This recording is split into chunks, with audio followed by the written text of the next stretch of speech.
Bueno, antes que nada, agradecer al Estado de Puebla por la invitación. También agradecer a la empresa Codequim por la invitación. Su servidor ya tiene 10 años trabajando en salud pública. Actualmente me encuentro como independiente, por así decirlo, trabajando. Y pues esta empresa, Codequim, pues contrata nuestros servicios, ¿no? Para dar algunas presentaciones. Les comento un poquito de mí. Soy maestro en ciencias médicas. Estuve alrededor de 5 años trabajando en el Senaprese. Fui jefe de departamento de oncocercosis y otras ETBs en el Senaprese. Pero bueno, ustedes ya saben la historia, ¿no? Que por el cambio de administración, pues todos los mandos medios se tuvieron que suprimir. Entonces, bueno, decidí que ya era tiempo de hacer cosas precisamente por mí, ¿no? Pero una vez que entras al mundo de vectores, la verdad que es muy complicado dejarlo. La verdad es un programa que es muy completo. Si quieres hacer investigación, haces investigación. Si quieres dar pláticas, das pláticas. Si quieres dar talleres, haces talleres, ¿no? Entonces, pues aquí ando todavía, ¿no? También trabajo con el World Mosquito Program, que es una iniciativa para una alternativa de control para el dengue. A lo mejor ustedes no han conocido mucho de esto, pero ya hay un proyecto en Baja California Sur. Lo que hacemos es, o lo que se hace más bien la parte operativa, es liberar mosquitos con Wolbachia, ¿no? Si tienen interés acerca de eso, bueno, ya lo podemos platicar ya uno a uno en corto, ¿no? Pero bueno, eso también ando haciendo. Pues nada, ahora les vengo a platicar acerca de un tema pues relevante en la cuestión de la incidencia y la presencia de la enfermedad, no toda la carga de la enfermedad, que pues toda la carga de la enfermedad del dengue, ¿sí? Que ustedes van a ver cómo va cambiando. De hecho, antes sabíamos que el dengue era cíclico, ¿no? Me refiero a que pasaban ciertos años sin brote y nada más de repente teníamos brote. Actualmente se sigue presentando de la misma manera, pero hay variables o hay cambios muy, muy específicos a los cuales ustedes tienen que estar al 100% atentos, ¿no? Tienen que observar. Yo sé que ustedes son muy observadores. La verdad, que toda la investigación que sale, o investigación operativa que sale del departamento de vectores, es precisamente gracias a ustedes y a sus observaciones. No hay de otra, ¿no? Porque ustedes están en campo, están uno a uno con la gente y están checando precisamente todas estas cuestiones, ¿no? Entonces, sin embargo, bueno, hay ya, como dicen por ahí, hay ciertas banderas rojas que hay que estar checando, ¿no? Y primero les voy a hablar acerca de eso, del dengue y cambio climático. La segunda presentación tiene que ver con la transnutrina, ¿no? Y el objetivo de esto es que ustedes aprendan qué es la transnutrina, cómo se utiliza, cómo la pueden utilizar, ¿vale? Y que bueno, ahorita que está la parte comercial, ¿sí? Que es quien comercializa esta cuestión, y bueno, su servidor que no es experto, a pesar de que tengo 10 años acá, les seré sincero, nunca se dejan aprender. Entonces, pero bueno, podemos platicar también de esta cuestión, ¿no? Entonces, por ahí estuve escuchando parte de la plática a la que llegué. Me parece que hay tomadores de decisiones acá, ¿no? Jefes de distrito y bueno, coordinadores de actividades, etc. Entonces, bueno, podemos platicar un poquito, pues, más detalladamente esta cuestión de la transnutrina. Bueno, tenemos que saber primero que el cambio climático se refiere a cualquier cambio, más bien a un cambio en cualquiera de los indicadores climáticos que existen. Temperatura, precipitación, humedad, velocidad del aire, etc. ¿Sí? Entonces, a eso se le llama cambio climático, ¿vale? A cualquier cambio extraño en estos indicadores. Ustedes lo están viviendo. Estamos en diciembre y las temperaturas están demasiado altas. ¿Sí?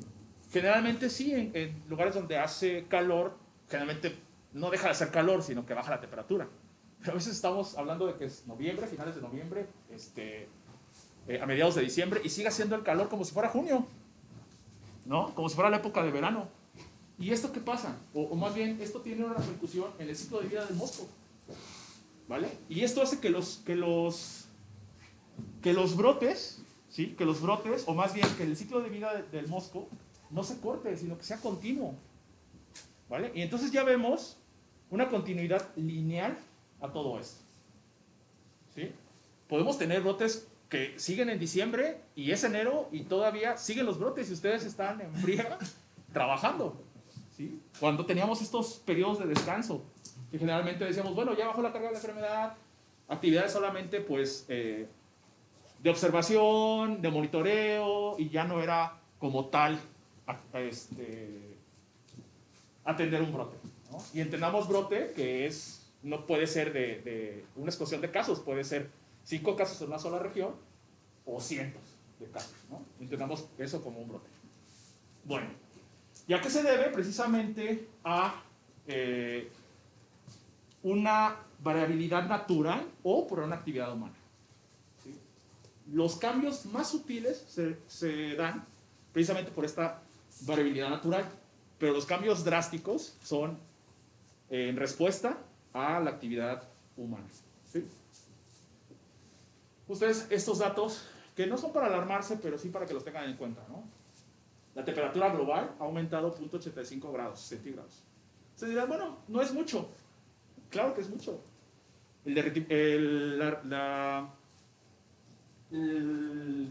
¿Cómo les diré? El aumento de los niveles del mar, ¿sí? Precisamente por el deshielo de los polos, ¿sí? Estas grandes sequías que hay, y son consecuencia a esto, ¿no? La superficie del mar precisamente se ha calentado 0.11 grados centígrados, ¿vale?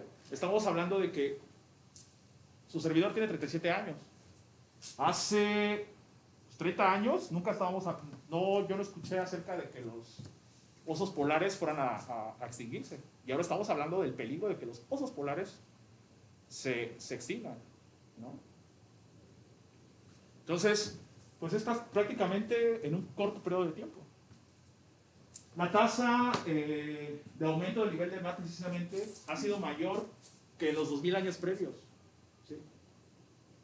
De 1901 al 2010, el nivel del mar aumentó 0.19 metros. ¿Vale? Lugares costeros donde podíamos tener actividades precisamente de pesca, actualmente ya no existen. Actualmente ya no existen. La misma península itálica igual está sufriendo esos cambios, ¿vale? Se dice que Venecia pronto va a desaparecer. Se está hundiendo demasiado rápido. Entonces, ¿esto qué nos va a provocar? ¿O qué nos provoca? Un desplazamiento de las personas. Esto nos provoca, todos estos cambios nos provocan un desplazamiento de la gente. ¿Sí? Recuerden, todos los vectores, como por ejemplo el vector del Chagas, ¿sí? O los alacranes, nosotros invadimos su espacio. Nosotros fuimos ahí a vivir, donde ellos estaban. El mismo Albopictus en Veracruz. Nosotros empezamos a invadir lugares donde el Albopictus estaba, o ahí llegó, y se empieza entonces a adaptar a nuestras actividades. Y recuerden que el Albopictus es mucho mejor vector que la de Aegypti. Entonces, nos puede dar un problemón en salud pública como ustedes no se imaginan.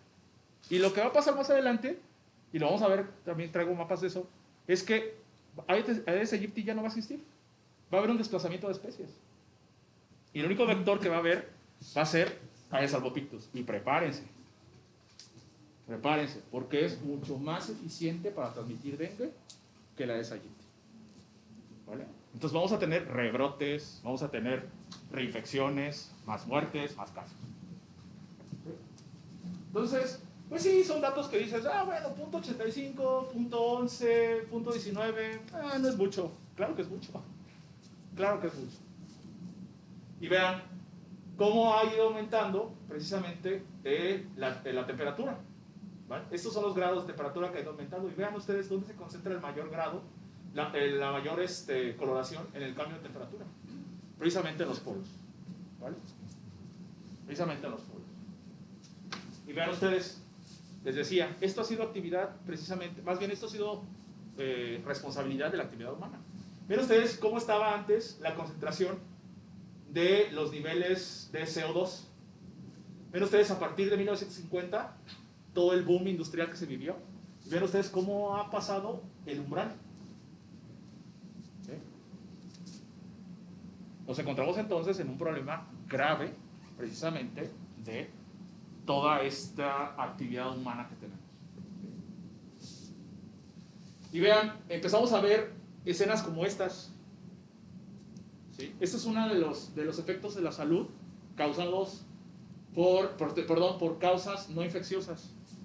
Empezamos a ver esta licuefacción de materiales como el asbesto, ¿vale? El chapopote.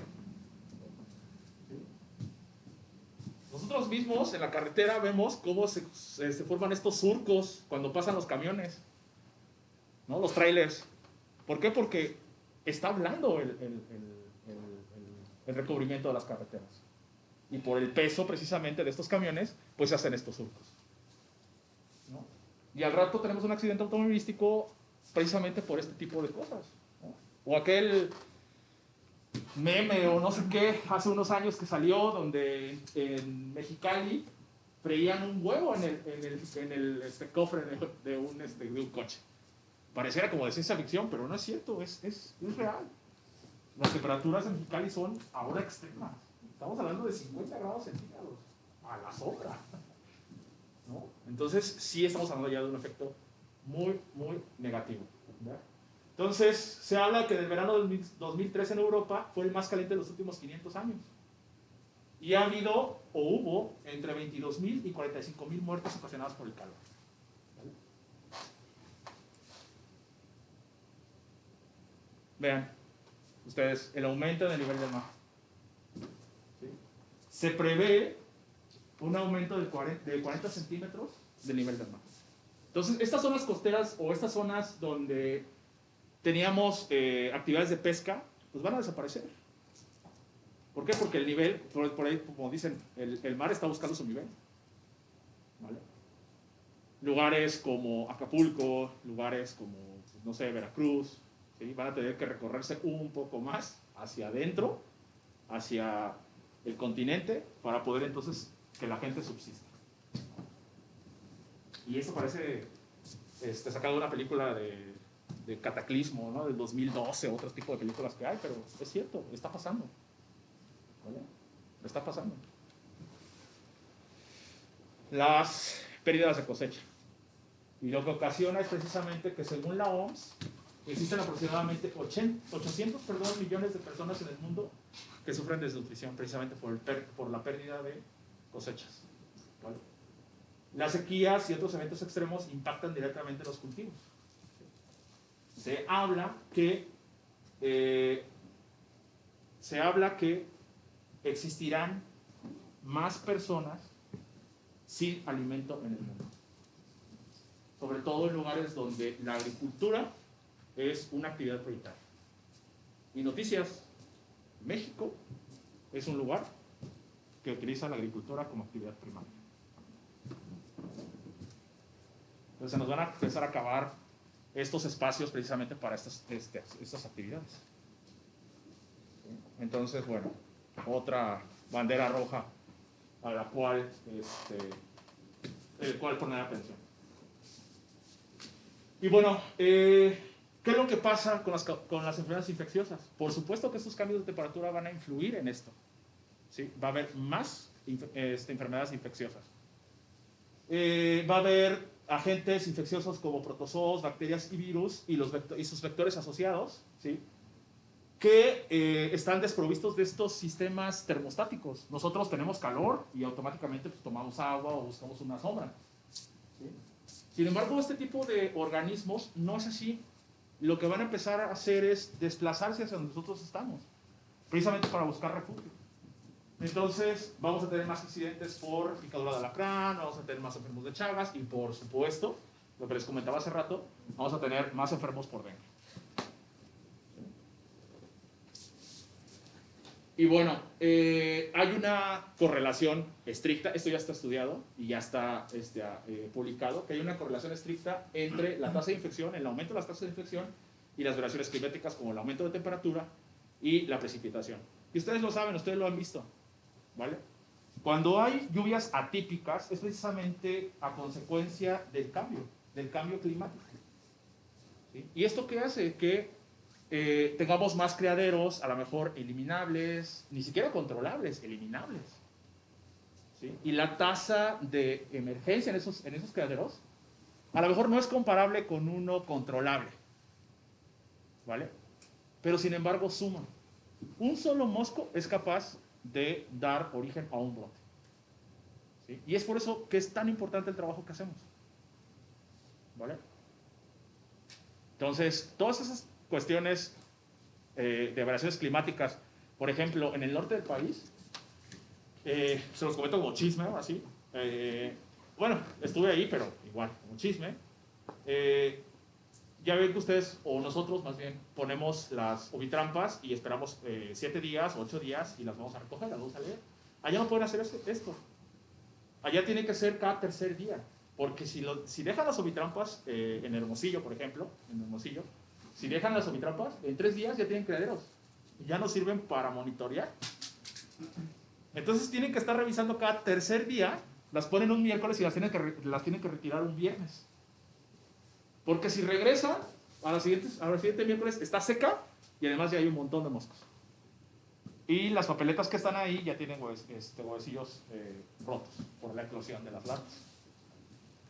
Entonces, esto hace que los ciclos de vida del mosco estén súper acelerados. ¿Vale? Entonces, esto nos está impactando de manera directa, ¿no? A nosotros. Pero bueno, lo que les comentaba, la OMS estima que las tendencias de calentamiento y precipitación durante los últimos 30 años han provocado que alrededor de 150.000 muertes y proyecta que para el periodo de 2030 a 2050 el cambio climático causará 250.000 defunciones adicionales debido a una malnutrición, zoonosis, ¿vale? Diarrea y estrés calórico. ¿Sí? Entonces, entendamos zoonosis, claro, por enfermedades que son transmitidas por vectores, ¿vale? Y vean ustedes cómo es que todos los cambios, como olas de calor, fenómenos meteorológicos extremos, temperaturas, precipitaciones, dañan entonces a las vías de comunicación microbiana, dinámicas de transmisiones, lo que les comentaba, que se hacen los ciclos de vida mucho más cortos, agroecosistemas, hidrología y socioeconómico demográfico. Y aquí están, vean, esta es una tabla o una figura sacada precisamente de la OMS. Y aquí nos pone enfermedades transmitidas por vector. Van a aumentar las enfermedades transmitidas por vector. Y bueno, el cambio climático, por supuesto que va a influir en los determinantes sociales, medioambientales, como por ejemplo salud, aire limpio, agua potable, alimentos suficientes y viviendas seguras. Vamos a perder todas estas características. ¿Sí? Entonces vamos a tener más pobres, vamos a tener más gente en malnutrición, vamos a tener más enfermos. Entonces, los problemas para la salud son reales, existen y pues es un hecho que si no paramos esto, van a seguir. ¿Vale? Lo que les comentaba, ¿sí? De acuerdo con el IPCC, aquí están las siglas, el mosquito es uno de los animales más letales en el mundo. Ven ustedes, el humano causa 475.000 muertes. El mosquito causa 725.000 muertes al año en el mundo. Fíjense que un mosquito es más letal que una serpiente, que un perro, que garrapatas, que unas serpientes, lagartos, elefantes y tiburones. Un organismo tan, no simple, pero sí sensible, ¿no? Causa bastantes muertes. Bueno, y por supuesto que este panel considera el dengue como la enfermedad viral transmitida por vector más importante del mundo. Bueno, y a todo esto, ok, nosotros que trabajamos en salud lo conocemos, lo sabemos, pero ¿cuál es la relevancia? ¿Cuál es su relevancia en el mundo? ¿Sí? ¿Cuál es la relevancia del dengue y cambio climático? Ya aquí me puse a espantarlos diciéndoles que casi el mundo se va a acabar, ¿no? Que tenemos que tener cuidado con este tipo de cambios climáticos. Sin embargo, ¿y el mundo cómo lo está percibiendo? ¿Cuál es la relevancia que tiene? Bueno, como ejemplo, les pongo este recuadro, ¿sí? Es extraído de una nota periodística, donde habla acerca de que por un brote que hay, ¿sí? Han aumentado los casos de dengue. Y habla que un jugador del Atlas, ¿sí? Se enfermó de dengue y entonces no va a poder asistir a la convocatoria, ¿sí? De la selección mexicana. Estamos hablando de una nota periodística que se da en un portal deportivo, donde lo único que nos interesa es el fútbol y los demás deportes.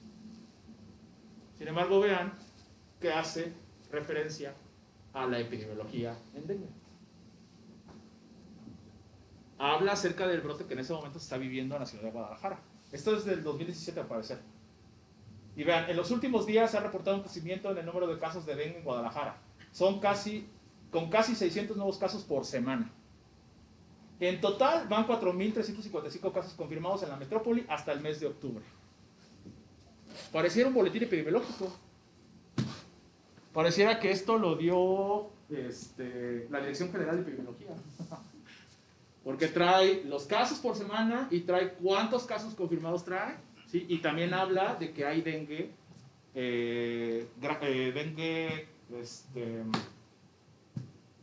con signos de alarma. ¿Vale? Imagínense en un portal deportivo que te encuentres una nota periodística de este problema. Nos habla entonces de toda la proyección o todo la relevancia que tiene entonces el dengue. ¿Sí? Y ustedes saben que el dengue es político. ¿Vale? Ustedes saben que el dengue así se maneja. Mal hecho, por supuesto. ¿No? Pero cuando empiezan a subir los casos es cuando nos empiezan a pedir a nosotros respuesta. Y lo que no conocen es que detrás de nosotros llevamos casi años, ¿sí? Hasta dos años seguidos, trabajando duramente, arduamente, ¿sí? Pero hay casos, hay brotes, y entonces pareciera que Vectores no hace nada, ¿no? Pareciera que Vectores se la pasa, pues, haciendo actividades que no tienen impacto. Sin embargo, bueno, sabemos nosotros que no es así. Sabemos que las actividades que realizamos día a día tienen algún impacto. En los casos probables, en el monitoreo con omitrampas, etc. ¿Vale? Pero bueno. Y vean ustedes la distribución del dengue que hay o que hubo en el año 1990. Estos datos fueron tomados precisamente también de un portal de la OMS. Aquí está, ¿vale? Entonces vean ustedes dónde se concentró, ¿sí? Los mayores casos de dengue. ¿Vale? Europa, América, por supuesto, continente asiático, el continente asiático, ¿vale? Y vean para el 2007 cómo cambió de color los casos en ciertos lugares, como por ejemplo los extremos. ¿Por qué Europa? Esa es la razón por la cual Europa ha invertido más en tecnología para controlar el dengue. Porque cuando antes lo veían como que sí había casos, pero bueno, ok, no tantos, ahora tienen problemas de dengue. Tienen problemas con enfermedades. Y entonces, universidades como la Universidad de Enfermedades Tropicales en Liverpool, otras universidades en Francia, otras universidades en España, ahora ya egresan personas especializadas en el control del dengue. ¿Vale? tienen carreras donde prácticamente toda la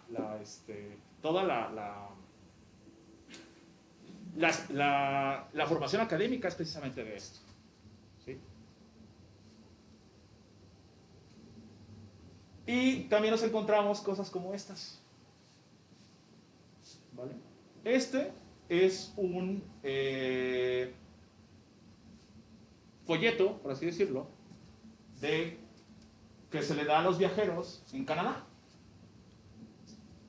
En Canadá, donde hace demasiado frío, donde no hay tanto dengue, más bien, el dengue pareciera una enfermedad del tercer mundo, pero no es así. ¿Vale? Entonces vean ustedes que te hablan ya de las enfermedades que transmite el mosco, ¿sí? Te dicen qué moscos, ¿vale? Y te habla también por qué fue ocasionado que esta introducción en este tipo de países como Canadá, ¿vale? ¿Qué causó? ¿Sí? Entonces, aquí la relevancia también de lo que está pasando. ¿Sí? Que esto te lo presente un país como Canadá, pues sí es impactante. ¿Vale? Y vean ustedes, te habla de todos los mosquitos, ¿sí? Que ya esté, cómo fue que se estableció en Canadá y cuál fue la razón por la cual entró a Canadá. ¿Vale? Y lo que les comentaba, ¿sí? Cómo cambia la distribución de los vectores de dengue y chikungunya el cambio climático. ¿Vale? El ejemplo más claro, como les comentaba anteriormente, pues es Veracruz. ¿Sí? Veracruz, el Albopictus se estableció ahí. Y lo que ha hecho es empezar a desplazar, ¿vale? Esta especie, empezar a desplazar el Aedes aegypti. ¿Sí? Vean ustedes cómo anteriormente, cómo estaba la presencia. Esta es una tabla en el mundo, presencia y ausencia de los vectores. Vean ustedes cómo pues el continente americano pues, es el que tiene más presencia, el continente africano, por supuesto, ¿sí? Toda esta franja ecuatorial en el mundo, ¿sí? Ustedes pueden relacionar a esto, ¿vale? Y vean ustedes el Aedes albopictus, cómo va ganando terreno. Este es Aedes aegypti y este es Aedes albopictus. Y vean ustedes cómo va ganando terreno. Vean el problema que tiene la costa, ¿sí? De Estados Unidos y Canadá con el Aedes albopictus, ¿vale? Cómo el cambio climático ha hecho que este vector se establezca mejor en este tipo de lugares. Y si hablamos de la ecología de Aedes albopictus, ustedes van a saber que es más resistente, que su media de temperatura es mucho más amplia. Cuando el Aedes aegypti, por ejemplo, ¿sí? Tiene un rango de temperatura muy corto, el Aedes albopictus tiene un rango de temperatura mucho más amplio. ¿A qué me refiero? A que puede resistir bajas temperaturas, a comparación con el Aedes aegypti, por supuesto, ¿sí? O temperaturas muy extremas. Y entonces esto lo hace un vector que precisamente puede colonizar rápidamente ciertos lugares, ¿vale? Adaptarse a las alturas, adaptarse a los rangos de temperatura. Y hay una competencia entre estas dos especies. Y déjenme decirles que el perdedor es Aedes aegypti. ¿Vale? Y ven ustedes, que estas son las proyecciones de Aedes aegypti y Aedes albopictus. Ven ustedes entonces cómo es que va a avanzar mucho más, ¿sí? La presencia de este vector. ¿Vale? La Aedes aegypti va a colonizar más, sin embargo, la presencia de ese albopictus va a ser mucho más relevante más adelante. Y es lo que les comentaba. En algún momento en México lo que va a pasar va a ser un desplazamiento de especies. Vean ustedes cómo ya está entonces entrando por el Golfo. ¿Vale? Cómo está colonizando hacia adentro del territorio nacional. Y es pues cosa de nada que también tengamos problemas con este vector en estados como Puebla, como Veracruz, Tabasco, Tamaulipas. Y bueno, estos son también modelos de Aedes albopictus solamente, ambas especies, ausencia de especies y Aedes albopictus. Esto es lo que piensan los científicos que va a pasar más adelante. ¿Vale? Hasta aquí, preguntas. Yo sé que es pesado después de la comida escuchar, pero espero que, bueno, algunas cosas las traigamos bien enfocadas. No perdamos no perdamos el focus sobre eso. ¿Sí? ¿Preguntas hasta acá? ¿No? Ok. Y en México, ya hablamos del mundo, pero ¿qué pasa en México? Pues nada, esto es el mapa actual de la presencia de Aedes aegypti en México. ¿Sí? Y esto es lo que pasa con Aedes albopictus. ¿Vale? Estos cuadros o estos puntos amarillos es donde se tuvo registro, sin embargo, aún no se tienen los datos del ciclo de vida entero.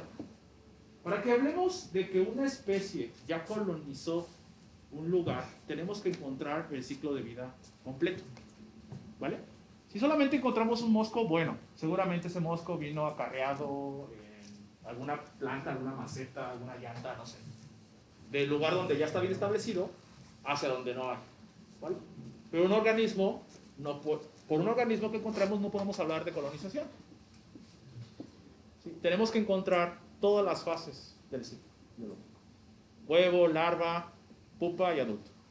Para entonces hablar, o que nosotros podamos decir, que cierta especie ya colonizó un lugar. ¿Vale? Y así es como tenemos que entender estos puntos amarillos. ¿Vale? Y vean ustedes, por supuesto que en el centro del país existe Aedes albopictus. Digo Aedes aegypti. ¿Vale? Y lugares donde no están acostumbrados a tener brotes por dengue, pues van a comenzar a saber lo que es un brote por dengue. Como por ejemplo en la Ciudad de México. Esta es la alza en temperatura, ¿vale?, que ha habido desde 1985 hasta el 2018. Ven ustedes cuando consideramos que la Ciudad de México era un lugar, pues, templado, que no hacía tanto calor, ¿vale? No era un lugar caluroso. Ven ustedes cómo ha aumentado la temperatura de 1985 al 2018. Casi un grado. ¿Vale? Casi un grado. Entonces, y por supuesto, la precipitación, ¿sí?, los milímetros de lluvia, pues han sido, sí se ve una disminución, pero ustedes pueden ver que ha sido constante. ¿Vale? Tenemos años atípicos como 1995 y tenemos años también muy parecidos como 2018, 2009, 2000 y 1985. ¿Vale? Entonces tenemos ya todo el cóctel preparado para tener esta especie en la Ciudad de México. Y vean lo que hizo la jefa de departamento este es un artículo, ¿vale?, que publicó precisamente Vectores, el departamento de Vectores en la Ciudad de México. Por supuesto con ayuda de más gente, ¿no? Pero esto fue lo que hizo. Empezar a monitorear con los registros que había de aumento de temperatura y de aumento de precipitaciones. Comenzó a monitorear ciertos lugares de la Ciudad de México. Todos estos puntos son lugares donde había ovitrampas. ¿Y cómo lo hicieron? Por supuesto que estas cosas, o estas ovitrampas, perdón, no están en las casas, ¿eh? Lo que hicieron fue ponerlas en los parques, ¿no?, en los lugares donde había concentración poblacional, ¿vale? Como por ejemplo la Central de Abastos, los parques, Parque México, ¿vale?, el Parque Hundido. ¿Sí? Estamos hablando que la Ciudad de México es una urbe, estamos hablando que está súper poblada, pero es muy complicado tener. ¿Cómo llegas tú con una persona que nunca en su vida ha estado enferma de dengue y le explicas lo que es una ovitrampa? Si las personas que ya están acostumbradas a los ovitrampas a veces te dicen que no, entonces ¿cómo llegas con una persona que dice, ¿y eso qué es? ¿Para qué lo vamos a dejar acá? ¿Vale? Entonces lo que hicieron precisamente fue ponerlos en esos lugares de concentración pública. ¿Y qué fue lo que encontraron? Pues que ya hay presencia de el mosco. Ya hay colonización. Ya hay todo el ciclo biológico. Estos fueron algunos reportes. Vean ustedes en el 2008, 2015, perdón, 2015, 2016, 2017 y 2018. Cronología de la presencia de bitrapas positivas para Aedes aegypti en las zonas urbanas de la Ciudad de México. En el año 2017 se presentó el mayor número de bitrapas positivas para Aedes aegypti.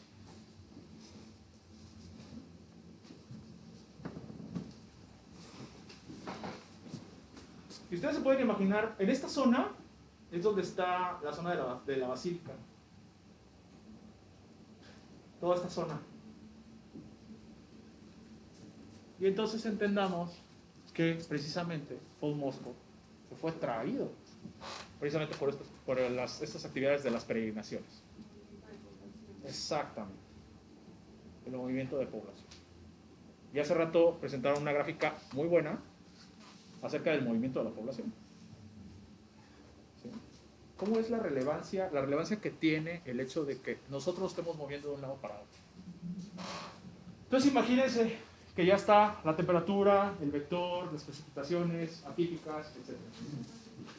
Imagínense nada más el problemón en salud pública que se viene para la Ciudad de México. A su servidor, también como chisme, a su servidor le tocó utilizar, más bien aplicar termonebulización en un parque en la Ciudad de México. Iba a ser un poquito más difícil si las localidades que tenemos a veces nos complica. Ahora en la ciudad, por lo que se presenta, la delincuencia y todo, o sea, no es tan fácil introducir a los municipios. Exacto. Imagínate que tu servidor traía la termo, ¿sí?, en un parque, y le decías a la persona que estaba corriendo en el parque, que era temprano en la mañana, por favor, abandone el parque, mire, más adelante puede ingresar. Cero caso. Cero caso. Y seguían corriendo en medio de la nube. ¿Vale? Entonces, es una cuestión de concientizar. La promoción de la salud aquí es importante. Y ustedes recuerden que, ok, somos trabajadores de Secretaría de Salud, pero lo que primero somos, no somos ni anestesiadores, ni rociadores, ni nebulizadores. Somos promotores en salud. Entonces, lo primero que tenemos que hacer es la prevención. Pero, ¿cómo le explicas a una persona que jamás ha estado en contacto con este tipo de enfermedad que lo estás haciendo por su bien? No, parecíamos rockstars. Nos tomaban fotos y videos y hasta denuncias hubo y que se estaba quemando. Tuvimos que avisar a los bomberos, tuvimos que avisar a medio mundo que estábamos ahí, que íbamos a hacer las actividades. ¿Vale? Entonces pareciera que iba a ser mucho más sencillo, porque es muy diferente la calidad de vida que hay en una localidad a una ciudad, donde la tasa de educación es mucho más elevada, el nivel de educación, perdón, es mucho más elevado, hay mucho más información, pero no fue así, fue mucho más complicado. ¿Sí? Entonces nos vamos a empezar a afrontar nosotros también a este tipo de cosas. ¿Vale? Lo que tenemos de gane es que Puebla pues, ha trabajado muchos años con dengue. El departamento de vectores de la Ciudad de México no, entonces bueno, ya ustedes tienen muchos años de experiencia y la llevan de gane. Sin embargo, no quiere decir que vaya a ser fácil. ¿Vale? Entonces, bueno, es un poquito para que ustedes reflexionen cómo está la situación. Cómo está cómo nos pinta el panorama para los años venideros.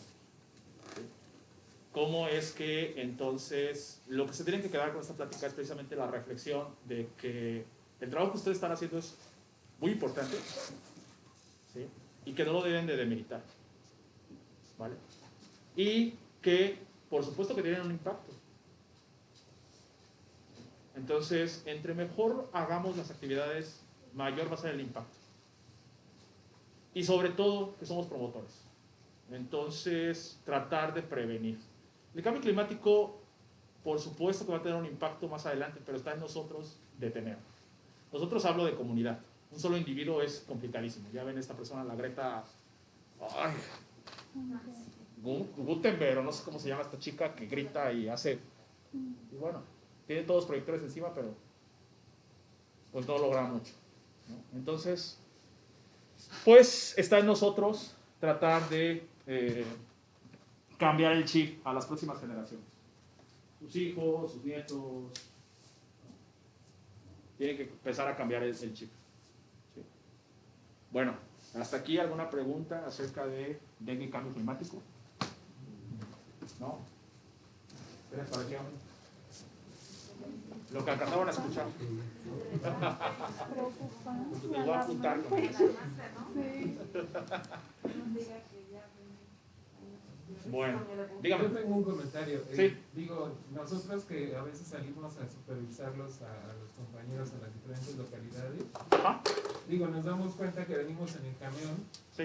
y nos traemos los mosquitos, ¿no? Sí. O sea, en el camión vienen los mosquitos. Sí, sí, sí. Bien o mal, y estando incluso en las localidades, vemos que el Albopictus es el que llega y te agrede una vez y lo espantas y vuelve, ¿no? Sí. Es como súper insistente. Que no lo hace Egypti, ¿no? Es correcto. Es ahí donde también te das cuenta que este organismo sí está como muy, pues muy adaptado y muy, o sea, más eficiente que el otro, ¿no? Sí. Es un supervector. La verdad que al Albopictus así se le conoce como supervector. ¿Por qué? Porque precisamente como lo dijo el compañero, la actividad que pues, está más acostumbrado a la interacción humano-vector, ¿vale? Es más agresivo en cuanto a sus horarios de picadura, ¿sí? Es mucho más amplio. Les hablaba yo del rango de temperatura, pero también estos horarios. Sabemos que el Aedes aegypti está presente mientras nosotros estemos presentes. En las mañanas está ahí dentro del domicilio, ¿vale? Y su actividad es un poquito de esconderse mientras hay demasiada temperatura, ¿vale? Y sale cuando nosotros llegamos cansados, cuando nosotros llegamos sudorosos, porque así es. Y sale a alimentarse cuando en esos periodos de tiempo cuando nosotros llegamos del trabajo. Aedes albopictus es demasiado agresivo en cuanto a su alimentación. No le importa si es mañana, tarde, noche, él se tiene que alimentar. Y además, sus mecanismos moleculares que utiliza para la replicación del dengue son mucho más específicos, ¿sí? Y hay coinfección. Entonces imagínense que un solo vector sea capaz de infectarte con dengue y chikungunya, o dengue y zika. Un solo vector. Porque las coinfecciones generalmente ocurren porque dos vectores te picaron, o se alimentaron más bien. No, un solo es capaz de hacer eso. Entonces, sí se va a convertir en un problema. Yo sabía que ustedes tenían acá a esos albopictus, que Dios los agarre confundados. Pero ustedes lo pueden ver, ustedes pueden hacer ese tipo de observaciones que hacía más tarde la compañera, donde le decía, tiene que hacer ese tipo de observaciones, de decir, con los monitoreos, ¿vale? Decir cómo están la densidad vectorial en un lugar donde está el Aedes albopictus y Aedes aegypti. ¿Por qué? Porque van a tener que cambiar las estrategias de control forzosamente. No hay de otra. O sea, no hay de otra. Van a tener que cambiar las estrategias de control. Llámese nebulización, control larvario, rociado o promoción, lo que sea, pero van a tener que cambiar las estrategias. Entonces se convierte, para nosotros, como trabajadores de salud, se convierte, por supuesto, en un tema relevante. Pero bueno, no es para que se espanten, pero pues, nos pinta complicado el panorama, ¿no? ¿Vale? Dígame. Como comentario nada más, hace Sí. tiempo hicimos un ejercicio aquí en la ciudad de Puebla. Actualmente no tenemos transmisión aquí en la ciudad, Ajá, pero con el albopictus que ya viene súper fuerte, que está pronto. hacíamos un ejercicio de temperatura promedio de la Ciudad de México y temperatura promedio de Puebla. Ajá. Y altitudes, y prácticamente eran similares, pero la Ciudad de México era más fría Sí. que la Ciudad de Puebla. Entonces sí es un poco alarmante, preocupante que aquí en Puebla no están acostumbrados a descacharramientos, las azoteas están llenas de cacharros, de llantas. Y su temperatura pues es un poquito más viable a la reproducción que incluso la Ciudad de México, y estamos viendo la... Sí, sí, de hecho, el lugar donde está todo el ciclo completo es este lugar del mercado de Sonora. Es un mercado donde mucha gente va, ¿sí? Sí. No es como la central de abasto, ¿no? Que va a surtirse y sale. No, aquí es, la gente va, compra, o sea, hay mucha actividad, ¿vale? Entonces, imagínense el inicio de un brote en ese lugar. Y los monitoreos. ¿Por qué son importantes los monitoreos? Porque podemos adelantarnos a lo que va a suceder. Entonces, es lo que les comentaba. Las observaciones que ustedes hagan van a ser muy valiosas para el programa, por supuesto, pero también para nosotros mismos. ¿Vale? Les hacía yo hace un tiempo un ejercicio precisamente con personas como ustedes que trabajan acá en Vectores. Y yo les decía acerca de una nueva estrategia. Les platicaba, les chismeaba acerca de una nueva estrategia. ¿Vale? Les decía, ustedes saben que la resistencia pareciera que es igual en un solo lugar. Me refiero, si ustedes tienen resistencia a piretroides, pareciera que la resistencia en todas las colonias es la misma. Y no es así. De una colonia a otra hay variación en la resistencia, donde en una colonia puede ser susceptible, en otra no. Entonces, lo que pasaba era que nosotros comenzábamos a tener estrategias muy focalizadas y muy puntuales. Y me tiraban de loco, ¿eh? Ustedes decían, ¿cómo crees que voy a fumigar o voy a rociar en esta colonia con transfutrina y en la otra con Bendiocar? Así tiene que ser. Así tiene que ser. Me decían, ¿cómo es posible esto? Y casi me tiraban así, la misma carita que tenían ellos, la tienen ustedes. Pero recuerden que ustedes también lo están haciendo. Cuando ustedes hacen los estudios larvales, ustedes saben qué colonia le tienen que entrar con descacharrización, con controlar, más bien con controlar o con eliminar. Ustedes le dicen a su personal operativo, en esta colonia hay mucho más cubetas, te encargo las cubetas. ¿Sí? En esta colonia hay mucho más pilas o cisternas, te encargo las cisternas. Y ustedes mismos cuando hacen las supervisiones directas, se van sobre esos recipientes, porque ustedes saben cómo salieron los índices entomológicos. Entonces, perdón, pero no es algo del otro mundo. Es modificar las estrategias que tenemos, que sí funcionan, modificarlas para tener un mayor impacto. Y eso es lo que les toca a ustedes de tarea. Conocer ese tipo de cosas. ¿Vale? Conocer ese tipo de cosas. Pero bueno. Pues nada. Después de que ya los puse alertas, ahora sí les voy a hablar acerca de un producto